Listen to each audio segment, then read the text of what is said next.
शिव ने अपनी तीसरी आंख कैसे खोली, इसकी एक कहानी है। भारत में प्रेम और वासना के देवता को कामदेव कहते हैं।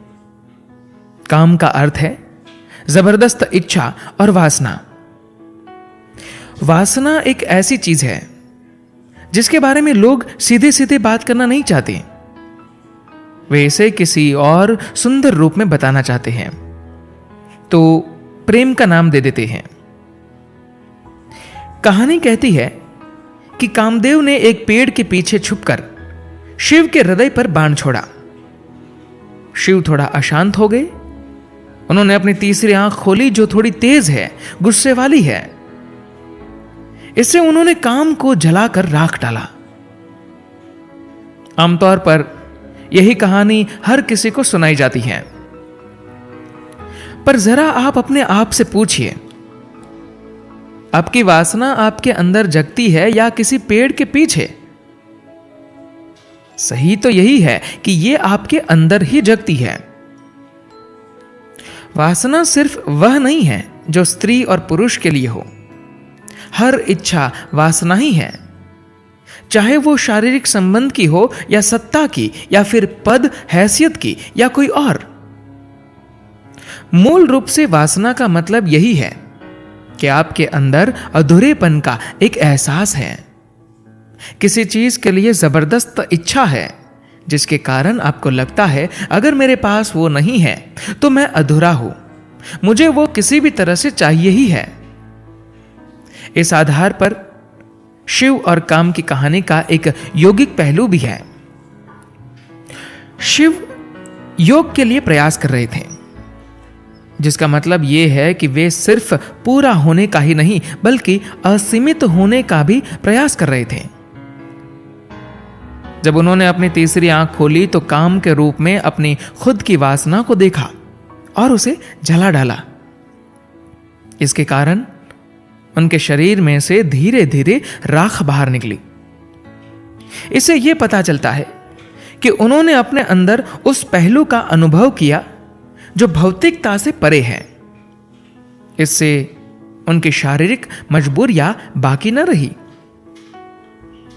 तीसरी आंख का मतलब है वो आंख जो सब कुछ देख सकती है, पर जो भौतिक रूप में नहीं है। आप जब अपने हाथ पर नजर डालते हैं तो उसे देख सकते हैं, क्योंकि ये रोशनी को रोकता है और वापस भेजता है। आप हवा को नहीं देख पाते क्योंकि वो रोशनी को नहीं रोकती, पर अगर हवा में थोड़ा धुआं हो तो आप उसे देख सकेंगे, क्योंकि आप वही देख सकते हैं जो रोशनी को अपने में से होकर गुजरने न दे, रोक ले। आप वो चीज नहीं देख सकते जो रोशनी को अपने में से होकर गुजरने देती है। देखने का काम करने वाली हमारी दो आंखों का यही स्वभाव है, क्योंकि ये सब कुछ स्वीकार कर लेती हैं।